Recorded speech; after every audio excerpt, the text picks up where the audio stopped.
Well, hello. Come right in. Oh, George, we've got company, and they're all in uniform. And now meet the people who live in the Burns house, George and Gracie.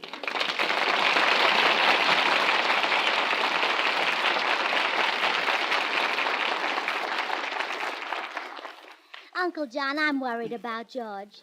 He just hasn't been himself since Gordon Cates moved in next door. You know, Gracie, I think the thing that really gripes George is that Cates has so many more muscles than he has. Well, that's not George's fault. My goodness, Mr. Cates has muscles growing in places where George hasn't even got any places.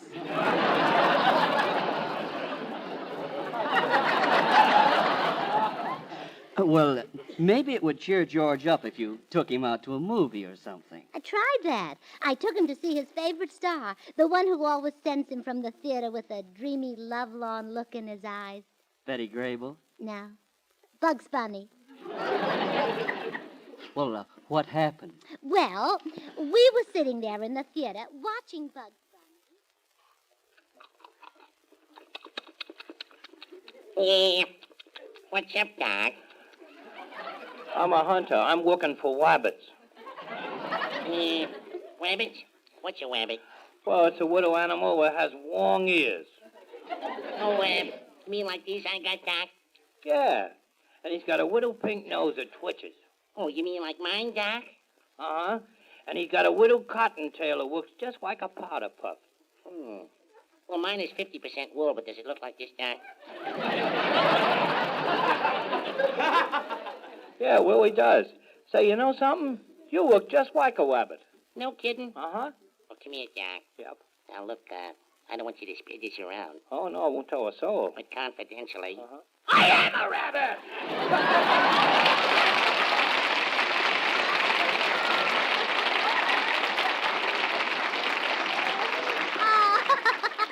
George, did you enjoy Bugs Bunny? No. He looks too much like Gordon Cates. Hey, that's right.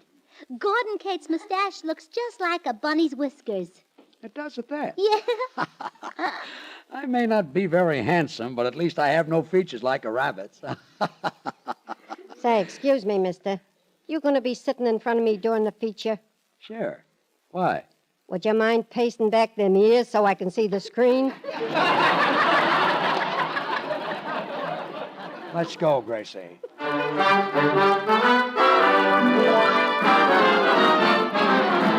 Let's sing a song about Susie, that pretty little witty little Susie, with the big brown eyes and the turned-up nose and the big blue bow in her hair. Let's sing a song about Susie, that haughty little naughty little Susie, with the dimpled chin and the cutest grin and the darndest innocent stare. Oh, oh, she's as sweet as a bun, and she's second to none. And what's more, she's a Bundle of joy and a barrel of fun. Let's sing a song about Susie. You've got to go for someone so divine. But if you want to make love to Susie, no can do, mustn't touch. She's mine.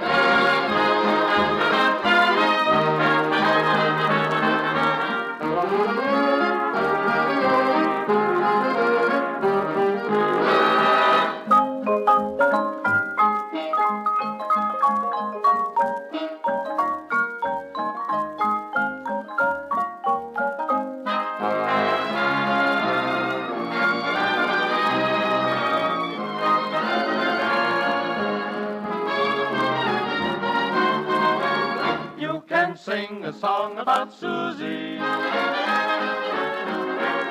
But if you want to make love to Susie, no can do, mustn't touch. She's mine. Pretty little witty little Susie is mine.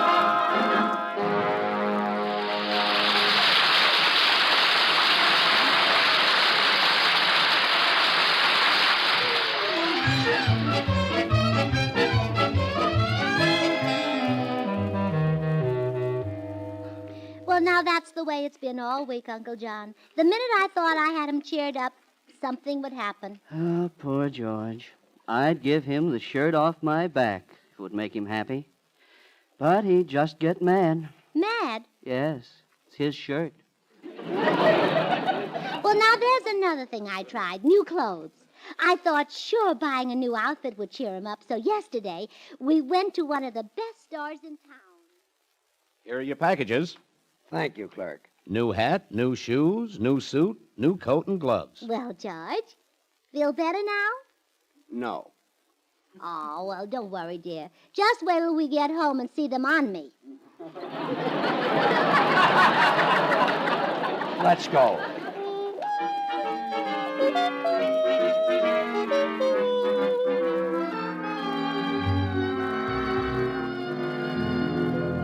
But even that didn't cheer him up, Uncle John. I guess he's doomed to be my little sad sack. Yes. You know, Uncle John, the thing that hurts me more than anything else is the fact that George never sings anymore. He has such a glorious voice. Oh, really? Oh, yes. Used to be at this time of the morning, he'd sit in the tub and just shake the plumbing. Oh, I used to call him my little soap-suds Sinatra. He is the Sinatra type. Yes, say, maybe if we could get George into the bathtub this morning, he'd sing again. You, mean he hasn't had a bath since Mr. Cates moved next door? Oh, no. He's been taking showers. And he never sings in the shower. The drum beats drown him out. Drum beats? The water bouncing off his tummy.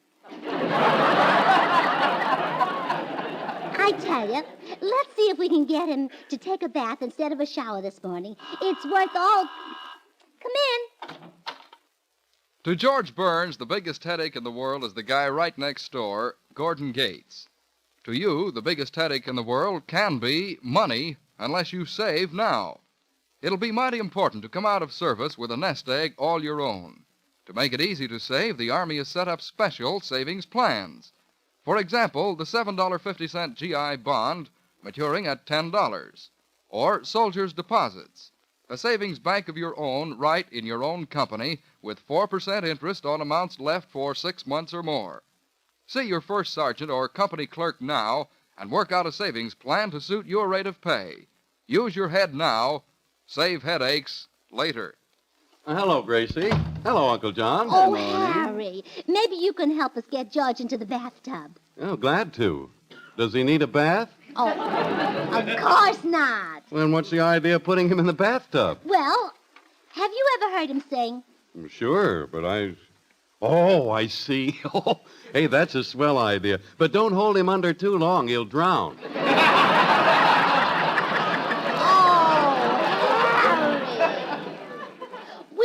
George to sing. You see, Gordon Cates, living next door, has made George miserable.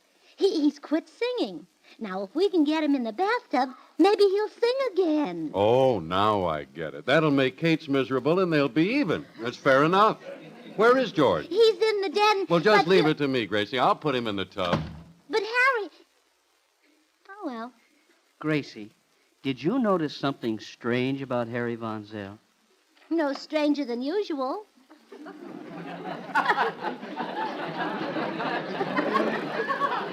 But something stood out this morning.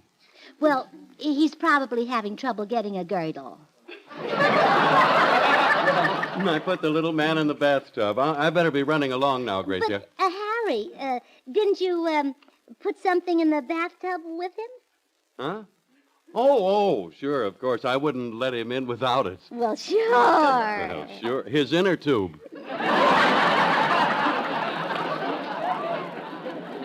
Well, Gracie, I'll see you later, huh? But, Harry, that wasn't what I meant.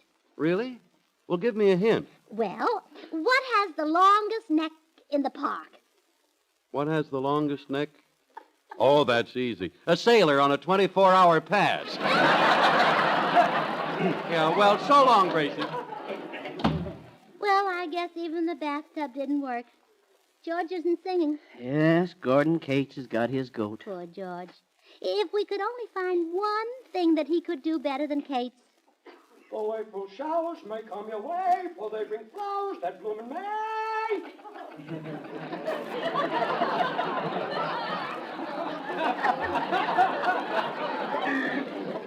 Where did that come from? From the bathroom, Uncle John. My gosh, and poor George is in there alone.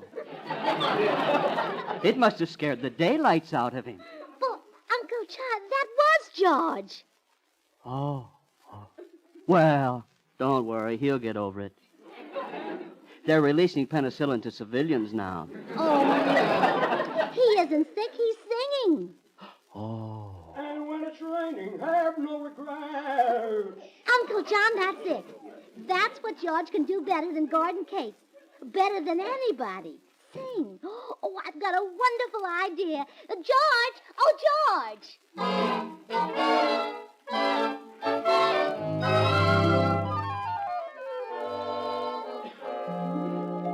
Now, let me get this idea of yours straight, Gracie. We give a party tonight and invite Cates and his friends. Right.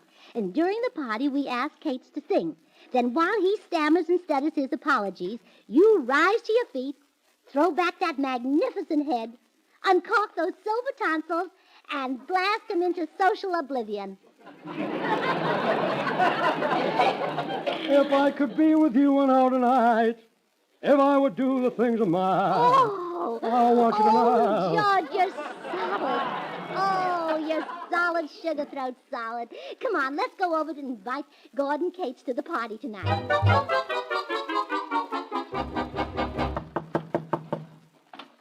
Well, if it isn't the Burnses, both the good-looking one and the other one. Come in, come in. Why, Mr. Cates, you have on boots. Well, yes, you see, I've been out horseback riding with the society woman, Mrs. Isabel Randolph. Oh. I apologize for the boots, Mrs. Burns. To make up for my appearance, I shall kiss your hand.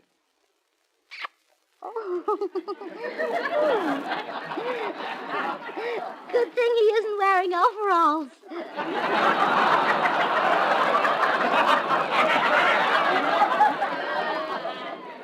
Look, Cates, we came over to invite you to a party at our house tonight. It's very important to the party that you be there. Well, now, that's very decent of you, George. Not everyone has such a charming neighbor. Well, thanks. And tonight I'll be even more charming than usual. Fine, fine. Well, I guess that's about all for now, Mr. Cates. Till tonight, then. And we'll expect you about 8. Splendid. I'll be there in white tie and top hat. It gets pretty chilly by 8 o'clock. I'd wear more than that. See you tonight.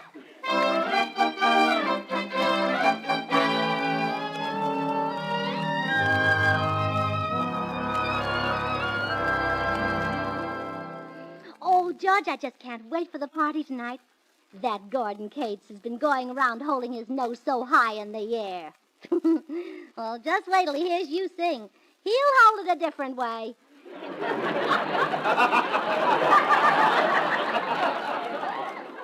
I'm sure glad we found something I can do better than Cates. Not only better than Cates, darling, better than anybody. Oh, honey, to hear you talk, I can sing better than Bing Crosby. Well, can't you?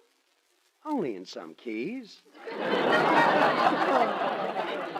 Why, you're better than Bing Crosby and Nelson Eddy put together. And what would you have if you put them together? Just 2 voices with 1 head of hair singing accentuate the shortening bread. I guess I won't have any trouble showing up Gordon Cates, all right. Oh, George, I have a wonderful idea. Isn't Cates trying to make an impression on that society woman, Mrs. Isabel Randolph? Yes? Well, let's invite her to the party tonight.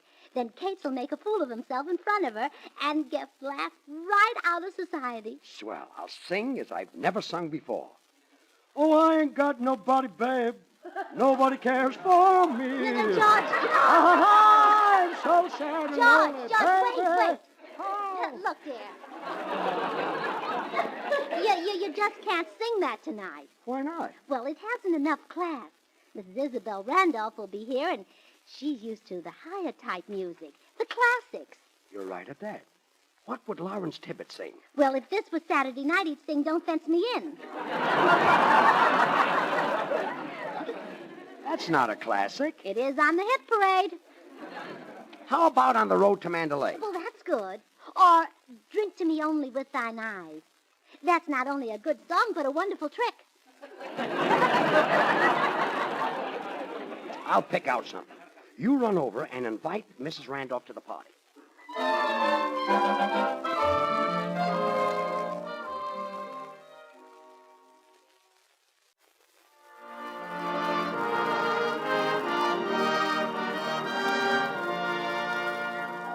Soon I'll be going where the soft breeze is blowing in Kentucky. Things will be blooming when I roam where there's room in old Kentucky. Kentucky, where the sky is blue and the grass is blue and the sunniest style of welcome and smile is made to order for you. There is somebody waiting to begin celebrating in Kentucky. I'm not denying that my heart will be flying when I get to Kentucky. I'll declare it's heaven with all those wonders in store. Oh, Lord, make me lucky when I get to Kentucky. Let me stay there forevermore.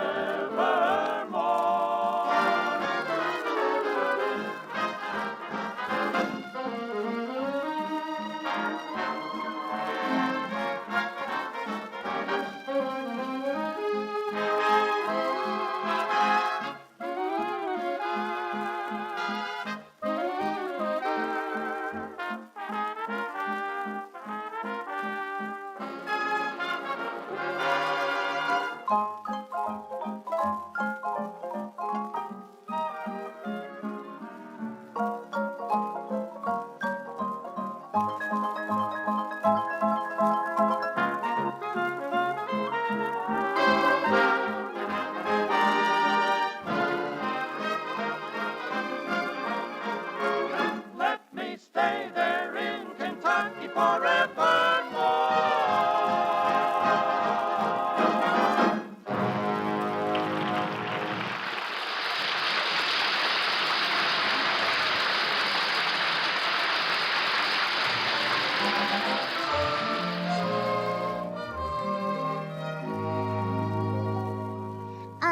Are you Miss Isabel Randolph, the well-known society woman? Yes? Well, I'm Mrs. George Burns, the well-known society girl. Indeed? Yes. Now, I'm giving a party tonight, Mrs. Randolph, and I'd like you to come. Oh, really, my dear? That's quite impossible. I couldn't be a guest in your home unless I knew something about your background. Oh, we have a very nice background. It reaches all the way to the alley and has 2 orange trees and a bird bath. But the party's being given in the house. Not your backyard, Mrs. Burns. I had reference to your social background, your family connections. Oh, that's important? Vital, my dear. For example, nothing makes me prouder than the fact that one of my male ancestors married a stackpole. Oh, really? All mine married women. She was a woman. The stackpoles are people. Well, I'm glad for your ancestor. Now, how about coming to my party tonight? Mrs. Burns, you don't seem to understand the importance of ancestors. Now, mine came over on the Mayflower. They belong to that brave little band that sailed to America in 1620. Mine belonged to that brave little band who saw them coming and said, uh-oh, more immigrants. This is no jesting matter, my dear girl. I am able to give definite proof that I am descended from Patrick Henry. Oh, well, that's nothing. I'm descended from Frank Joe.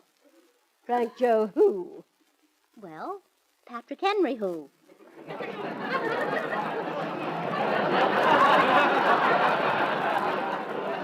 You tell me Henry's last name, and I'll tell you Joe's last name.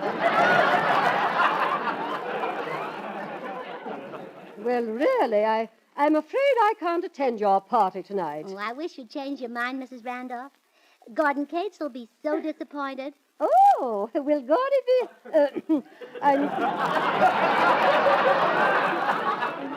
I mean, will Mr. Cates be there? Yes. Well, Mrs. Burns, perhaps I've been a bit hasty. After all, this is a democratic country, isn't it? One must not allow oneself to become narrow. And it's easy to see that you haven't. Well, really? Well, see you at the party, Mrs. Randolph.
Oh, George, the guests will be arriving any minute now. You'll soon have your revenge on Gordon Cates. Have you picked out a song? Yeah, I'll sing that stirring song of the vagabonds. Listen to this. Sons of toil and danger, will you serve a stranger and bow down to Burgundy? Oh, wonderful. Strength, you know. Oh, oh, George, that makes you sound like you've got hair on your chest. I've got hair on my chest. Would you like to see it? Oh, no, we haven't got time to look for that now. Oh, come in. Oh, well, Harry, you're the first guest to arrive. Good.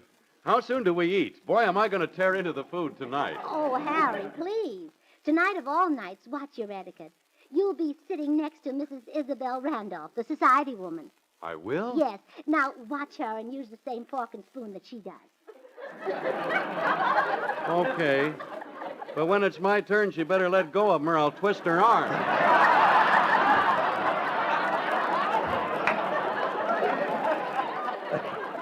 You know, when I'm hungry, I don't... Harry. Huh? This is a sort of a society affair tonight. Try to put on the dog a little. Oh, well, if that's what you want. I'm a real blue blood, you know. My family is loaded with dukes and lords and earls. What, no counts? Yeah, a few of them are no counts, but... Oh, you mean royalty. Oh, sure. Harry, stop clowning. We want you to make a good impression on Mrs. Randolph. Oh, pip, old pot. Mrs. Randolph and I shall probably say poo-poo to your party. Pop off to a pub and put away a pint of port. That is, unless she's a dry. Well, she won't be after you talk to her. See, here comes Mrs. Randolph up the walk now. Oh, my goodness. Now, Harry, don't you dare ask her to take a bath. Oh, don't worry.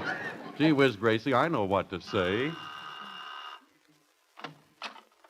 How do you do? Oh, how do you do, Mrs. Randolph? Come right in. I'd like you to meet my husband, Mr. Burns. How do you do? How do you do? And this is Mr. Harry Von Zell. How do you do? This is an honor, Mrs. Randolph. I've heard so much about your famous family line. Thank you. I am quite proud of our family line. Yes, indeed, you should be. Well, really, this is most irregular. That's where you're wrong. It happens every week.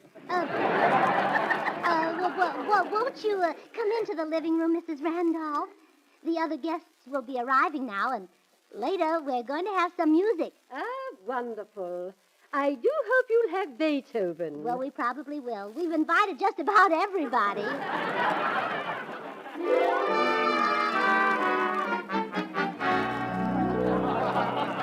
Gracie, can I see you in the next room for a minute? Well, of course, dear. Gracie, I think it's time for the singing now. Gordon Cates has hogged the party long enough. He certainly has, dancing with all the girls. Well, believe me, I'll fix his wagon. Oh, there's nothing wrong with that. He rumbas beautifully. I mean, I'll show him up with my singing. Now, you go in there and ask for someone to sing. Then I'll single out Cates, and after he's squirmed for a while, I'll get up and slug him with this. Sons of toil and danger, you will serve. Don't give it you know, away. I'll make it No, strong. don't give it away. Come on, let's go in. Quiet, everyone. Now, no party is complete without a little music. Now, would someone like to sing? How about you, Cates? Oh, no. No, George, not me. Oh, come on. You're so talented. Let's hear you sing. Oh, no, really, Oh, please do, Gordon. I insist. Yeah. Well, if you say so, Mrs. Randolph, I'll do my best. I can hardly wait. Sons of toil and danger, will you serve a stranger and bow down to Burgundy? Sons of shame and sorrow, will you cheer tomorrow for the crown of Burgundy? Onward, onward, swords against the foe. Forward, forward, the lily banners go. Sons of France, around us, break those chains that bound us, and be gone with Burgundy.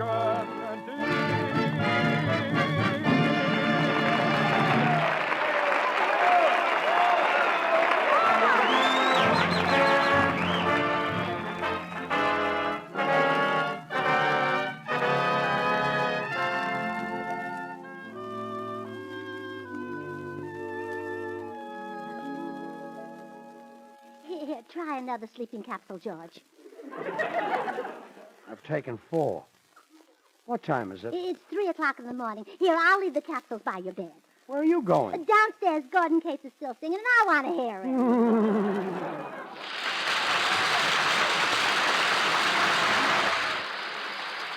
it. This is the Armed Forces Radio Service.